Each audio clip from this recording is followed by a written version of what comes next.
खुद से हार जाऊं वो अलग बात है, वरना झुकने वाला मैं इंसान नहीं हूँ। खुद से हार जाऊं वो अलग बात है, वरना झुकने वाला मैं इंसान नहीं हूँ। कह दो मुसीबतों से कि बदल दे अपनी दिशा, कह दो मुसीबतों से कि बदल दे अपनी दिशा, क्योंकि रुकने वाला मैं इंसान नहीं हूँ, क्योंकि रुकने वाला मैं इंसान नहीं हूँ। नमस्कार दोस्तों, आप सभी का हमारे YouTube चैनल पर स्वागत है। अगर आप आज हमारे YouTube चैनल पर पहली बार आए हैं तो चैनल को सब्सक्राइब और ये जो पास वाली घंटी दिखाई दे रही इसे जरूर दबाना, जिससे आने वाले वीडियो की नोटिफिकेशन सबको सबसे पहले मिलेगी और वीडियो को भी सबसे पहले देख पाएंगे। तो ये दोस्तों शुरुआत करते हैं। आज है 13 फरवरी 2024 और जो 12 फरवरी 2024 का जो वीडियो था वो नहीं बन पाया था, क्योंकि मेरा एग्जाम था। इस वजह से मैं लेट रूम पर आया था और वो रिकॉर्ड नहीं कर पाए। उसका जो भी करंट अफेयर और जो पिछले दिन का जो भी करंट अफेयर बचा हुआ है वो मैं इसमें शामिल कर लूंगा। धीरे धीरे क्वेश्चनों के साथ ऐड करता जाऊंगा। जो मोस्ट इंपॉर्टेंट है और आपके एग्जाम में आ सकते हैं उसको हम शामिल करते रहेंगे। तो आज है 13 फरवरी 2024 और today current affair episode number ये है हमारा 106वां। अगर आपने पिछले 206वां है ये, और अगर आपने पिछले एक भी वीडियो नहीं देखे तो वो भी जरूर देख लेना, क्योंकि उसमें मैंने आप सभी के लिए most important current affair plus statistics के और इसके साथ कुछ अन्य एडवांस फैक्ट भी शामिल किए हैं जो आपके एग्जाम की दृष्टि से इंपॉर्टेंट होने वाला है। और इस वीडियो के अंदर हम क्या क्या कवर करने वाले हैं, इसके अंदर मैं विश्व, भारत और राजस्थान, इन तीनों का तो मैं कवर आपको करंट अफेयर बताने वाला हूँ, और प्लस इसमें मैं आपको और बताने वाला हूँ स्टैटिक जीके का जो भी रिलेटेड होगा वो उसमें हमें शामिल करने वाला हूँ। तो वीडियो को अंत तक जरूर देखना और इस वीडियो के नोट्स भी जरूर बना लेना। तो आइए शुरुआत करते हैं। देखते हैं आज का पहला क्वेश्चन। विश्व दलहन दिवस कब मनाए जाते हैं? तो आपको ये बताना है कि प्रतिवर्ष विश्व दलहन जो दिवस है, या कह सकते हैं मिलेट्स जो भी होते हैं, जैसे प्रोटीन से संबंधित जो दालें होती है, उनका दिवस मनाया जाता है प्रतिवर्ष विश्व में। तो वो कब मनाया जाता है? तो ऑप्शन ए है वो है 2 फरवरी, ऑप्शन बी है 10 फरवरी, ऑप्शन सी है 4 फरवरी और ऑप्शन डी है 12 फरवरी। तो प्रतिवर्ष कब मनाया जाता है विश्व दलहन दिवस? तो ये मनाया जाता है प्रतिवर्ष 10 फरवरी को। तो ये आपको ध्यान रखना है, प्रतिवर्ष 10 फरवरी को विश्व दाल दिवस मनाया जाता है। और इसकी अगर शुरुआत पूछे आपको, शुरुआत कब हुई थी, तो इसकी शुरुआत हुई थी 2016 के अंदर। तो ये भी आपको ध्यान रखना है। और इसके अलावा ये किससे संबंधित, अगर यहाँ पर दाल नाम आया दाल का, तो ये प्रोटीन का स्रोत होते हैं, ये भी आपको ध्यान रखना है। और इसके अलावा और इसमें ये दिवस प्रतिवर्ष मनाया जाता है 10 फरवरी को। और इसके अलावा ऑप्शन नंबर आपको ए दिख रहा है 2 फरवरी। 2 फरवरी को कौन सा दिवस मनाया जाता है? तो 2 फरवरी को प्रतिवर्ष मनाया जाता है विश्व आर्द्र भूमि दिवस या वर्ल्ड वेटलैंड डे। आप सभी को पता होगा 2 फरवरी 1971 को एक सम्मेलन हुआ था जो रामसर साइट के नाम से, या विश्व आर्द्र भूमि सम्मेलन, जो ईरान में हुआ था, रामसर जगह पर या रामसर स्थल पर हुआ था। और उसे विश्व 2 फरवरी को होता है, और इस कारण प्रतिवर्ष 2 फरवरी को विश्व आर्द्र भूमि दिवस मनाया जाता है। और इसके अलावा 4 फरवरी को कौन सा दिवस मनाया जाता है? तो 4 फरवरी को मनाया जाता है विश्व कैंसर दिवस। ये भी आपको थोड़ा सा ध्यान रखना है। और इसके अलावा ये आपको ये बताना है कि 2024 की विश्व कैंसर दिवस की थीम क्या थी, तो ये आपको कमेंट बॉक्स में लिखना है ये। और इसके अलावा 12 फरवरी को कोई दिवस नहीं है, ऐसे ही मैंने लिखा था। अन्य और दिवस की बात करें, जनवरी के प्रमुख दिवसों की बात करें, तो आप सभी को पता होगा कि 16 जनवरी को मनाया जाता है विश्व स्टार्टअप दिवस। और इसके अलावा 1 जनवरी को कौन सा दिवस मनाया जाता है, तो वो आपको कमेंट बॉक्स में बताना है। और इसके अलावा 14 जनवरी को कौन सा दिवस मनाया जाता है, तो 14 जनवरी को। और इसके अलावा 12 जनवरी को विश्व युवा दिवस मनाया जाता है। तो ये इत्यादि थोड़ी सी आपको जानकारी ध्यान रखनी। और जैसे जैसे नए दिवस आते रहेंगे उसके साथ हम जो पुराने हैं वो भी मैं बताता रहूंगा। तो ये था पहला क्वेश्चन और इसके बारे में डिटेल से जानकारी। आइए आगे बढ़ते हैं, देखते हैं अगला दूसरा क्वेश्चन। हाल ही में WHO की फुल फॉर्म और इसके बारे में बात करने वाला है। नेल्सन मंडेला पुरस्कार से किसे सम्मानित किया गया है? तो वो कौन सी संस्था है जिससे WHO द्वारा नेल्सन मंडेला पुरस्कार दिया गया है? ऑप्शन ए है वो है IIT मद्रास, ऑप्शन बी है वो है निम हैंस, और ऑप्शन सी है वो है इसरो, और ऑप्शन डी है IIM जोधपुर। तो इसका राइट आंसर होगा वो ऑप्शन नंबर बी, निम्स हम्स। ये कोई संस्था का नाम है। इसको 2024 का WHO नेल्सन मंडेला पुरस्कार दिया गया। ये भी आपको थोड़ा सा ध्यान रखना है। और इस पुरस्कार की शुरुआत कब हुई थी? तो इस पुरस्कार की शुरुआत हुई थी 1961 के अंदर। ये भी आपको थोड़ा सा ध्यान रखना है। और इसके अलावा इसरो, कल जो जूनियर अकाउंटेंट एग्जाम में क्वेश्चन आया था इसरो से रिलेटेड कि इसरो के वर्तमान में अध्यक्ष कौन है, तो ये आपको बताना है। एस सोमनाथ इसरो के वर्तमान में अध्यक्ष है। और इसके अलावा इसरो की स्थापना हुई थी 15 अगस्त 1969 को। और इसका मुख्यालय कहाँ पर है, तो इसका मुख्यालय है बेंगलुरु कर्नाटक के अंदर।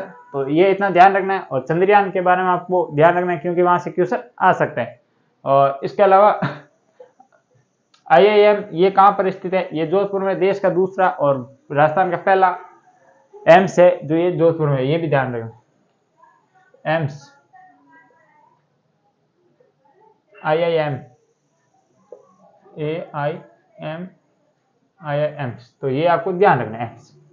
और इसके बारे में ये मैंने बता दिया। ये पुरस्कार नेल्सन मंडेला का नाम आया है। तो नेल्सन मंडेला का संबंध कहाँ से है, तो नेल्सन मंडेला का संबंध है दक्षिण अफ्रीका से। और जैसे हम भारत में गांधी जी ने जो स्वतंत्रता के लिए जो काम किया था वही दक्षिण अफ्रीका के अंदर नेल्सन मंडेला ने किया। और नेल्सन मंडेला की पुस्तक का क्या नाम है, तो वो है एक long freedom, a walk of long freedom.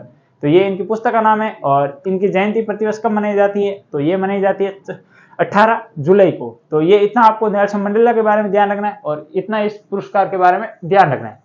आइए आगे बढ़ते हैं, देखते हैं आज का तीसरा क्वेश्चन। हाल ही में टाटा समूह ने कितने करोड़ का मार्केट कैप को पार किया है। तो ये एक इंपॉर्टेंट फैक्ट होने वाला है कि देखिए भारत की जो भी स्टार्टअप कंपनियां या जो बड़ी कंपनियां वो आगे बढ़ रही है। और अब इसी के श्रेणी में एक और नया क्वेश्चन आया है टाटा समूह के, रतन टाटा जी द्वारा ये संचालित किए जाते हैं वर्तमान में। और इसको ये बताना है कि कितना मार्केट कैप इन्होंने जो मार्केट पूंजी है वो पार किया है। ऑप्शन ए है 30 लाख करोड़ रुपए, ऑप्शन बी है 20 लाख करोड़ रुपए, ऑप्शन सी है 11 लाख करोड़ रुपए, ऑप्शन डी है 15 लाख करोड़ रुपए। तो कितना मार्केट पार किया है, तो ये किया 30 लाख करोड़ रुपए। तो इतना मार्केट टाटा समूह ने पार कर लिया और ये ऐसा करने वाली भारत की पहली कंपनी बन चुकी। तो ये भी आपको थोड़ा सा ध्यान रखें। और इसका टाटा समूह, टाटा की शुरुआत हुई थी जमशेद जी टाटा द्वारा की गई थी। और कहाँ से की, झारखंड टिस्को जो टाटा की एक इकाई है वहां से इसकी शुरुआत मानी जाए। और वर्तमान में ये हर क्षेत्र में टाटा समूह का हिस्सा रहा है। जैसे हम पेट्रोल में देखें और इसके अलावा मैन्युफैक्चरिंग में और कम्युनिकेशन में इत्यादि में टाटा का जो हिस्सा है वो अपना बरकरार रखे, टेक्नोलॉजी हो गई इत्यादि है। तो ये हो गई मार्केट कैप पार करने वाली और इसका ये भी आपको ध्यान रखना। आइए आगे बढ़ते हैं, देखते हैं आज का चौथा क्वेश्चन। हाल ही में किसने सारथी पहल को शुरुआत किया है। तो हाल ही में वो कौन सा मंत्रालय जिसके द्वारा सारथी पहल एक योजना है उसे शुरू किया गया है। ऑप्शन ए है कृषि मंत्रालय, ऑप्शन बी है सहकारी मंत्रालय, ऑप्शन सी है जल शक्ति मंत्रालय और ऑप्शन डी है खेल मंत्रालय। तो किस मंत्रालय द्वारा हाल ही में सारथी पहल को शुरू किया गया है, तो इसका राइट आंसर होगा वो होगा ऑप्शन नंबर ए, आपको दिखाई दे रहा होगा कृषि मंत्रालय। कृषि मंत्रालय द्वारा हाल ही में सारथी पोर्टल को लॉन्च किया गया है। वर्तमान में कृषि मंत्री कौन है, तो अर्जुन लाल मुंडा ये वर्तमान में कृषि मंत्री, इन्हीं के द्वारा ये पहल शुरू की गई। और ये सारथी पहल है ये किससे संबंधित है, तो ये किसान खेती को नवीन तकनीकों के माध्यम से उच्च गुणवत्तापूर्ण खेती प्रदान करने के लिए इस पहल की शुरुआत की गई। और वर्तमान में कृषि मंत्री अर्जुन सिंह मुंडा, ये भी आपको ध्यान है। जल शक्ति मंत्रालय, तो ये नया मंत्रालय बना, आपको पता होगा। और वर्तमान में गजेंद्र सिंह शेखावत इनके मंत्री। और खेल मंत्रालय, खेल विभाग या खेल मंत्रालय के मंत्री कौन है, तो वो है अनुराग सिंह ठाकुर। तो ये भी आपको थोड़ा सा ध्यान रखना है इनका नाम भी। और इसके अलावा इस पहल को तो ध्यान रखना ही है। और इसके अलावा ये थे 4 क्वेश्चन जिसमें मैंने आपको विश्व व भारत का करंट अफेयर बताया प्लस इसका स्ट्रेटेजी बताने की कोशिश की। अब ये जो 2 स्पेशल क्वेश्चन है ये है राजस्थान करंट अफेयर संबंधी, क्योंकि इस कक्षा को राजस्थान का विद्यार्थी जो किसी भी एग्जाम की तैयारी कर रहा है राजस्थान लेवल की, उसी के लिए भी ये इंपॉर्टेंट होने वाली। तो ये स्पेशल 2 क्वेश्चन इसके मैंने करा रहा हूँ। इसका कराने का प्रमुख रीजन है कि आप अगर अलग अलग क्लास देखते हैं करंट अफेयर की, तो ये अब देखने की जरूरत नहीं है, सिर्फ एक ही कक्षा में आप सभी को ये कवर मैं करवा दूंगा, जिससे आपको ये होगा कि एक ही कक्षा में मिल जाएगा सारा मैटर और उसे आप आराम से नोट कर सके। तो आज का जो 5 क्वेश्चन वो है, हाल ही में किस जिले में न्यूक्लियर पावर गिलहरी बनाई जाएगी। तो ये इंपॉर्टेंट होने वाला है राजस्थान करंट अफेयर की दृष्टि से। Option A Jaipur, option B है फलोदी, ऑप्शन सी है दौसा और ऑप्शन डी है बाड़मेर। तो किस जिले में न्यू पावर गिलहरी बनाई जाएगी, तो ये बनाई जाएगी जयपुर के अंदर। तो ये भी आपको थोड़ा सा ध्यान रखना। और इसके अलावा आज का जो 6ठा क्वेश्चन है वो है, केंद्रीय पर्यटन मंत्रालय ने स्वदेश पर्यटन 2.0 के तहत राज्य के किस शहर को शामिल किया गया या इसका किस शहर का चयन हुआ है। Option A Jodhpur, option B है जयपुर, ऑप्शन सी है बाड़मेर और ऑप्शन डी है जैसलमेर। तो केंद्रीय पर्यटन मंत्रालय द्वारा आपको ये बताना है केंद्रीय पर्यटन मंत्री कौन है, तो ये आपको कमेंट बॉक्स में बताना है। तो जोधपुर का चयन हुआ है, इसके लिए ये भी आपको थोड़ा सा ध्यान रखना है। और पर्यटन स्वदेशी दर्शन, इसमें क्या होगा कि एक ट्रैक रूट के तहत स्वदेश में जो भी प्रमुख पर्यटन स्थल है उनको दिखाया जाएगा। तो ये थे आज के कुल 6 क्वेश्चन और इसका डिटेल से एनालिसिस। वीडियो कैसा लगा मुझे कमेंट बॉक्स में जरूर बताना। वीडियो को लाइक और चैनल को सब्सक्राइब नहीं किया तो वो भी जरूर कर लेना। और आपको अन्य और बता दें, अगर आप स्पेशल किसी राजस्थान एग्जाम की तैयारी कर रहे हैं तो हमारे द्वारा जो जिला दर्शन शुरू की गई है उसको भी जरूर देखें। और इसके अलावा जो शॉर्ट वीडियो अपलोड होते हैं उसे तो आपको देखना ही है, क्योंकि उसमें मैंने कम समय में बहुत सारे जो मैटर हैं वो कवर कराता हूँ, तो वो भी आपको ध्यान रखना है। और उसी कम टाइम में शॉर्ट मैटर के तहत हमने राज्य दर्शन सीरीज थी वो कंप्लीट कर दिए। अब केंद्र शासित प्रदेश की सीरीज चल रही है, उसका भी 1-2 वीडियो अपलोड होने वो भी जल्दी हो जाएंगे। तो इसलिए इस वीडियो को इतना फैलाओ, अपने दोस्तों को भी शेयर जरूर करना है और चैनल को भी सब्सक्राइब जरूर करना है। तो आज के लिए इतना ही, कल फिर मिलेंगे इसी जोश और जुनून के साथ। तब तक के लिए जय हिंद जय भारत।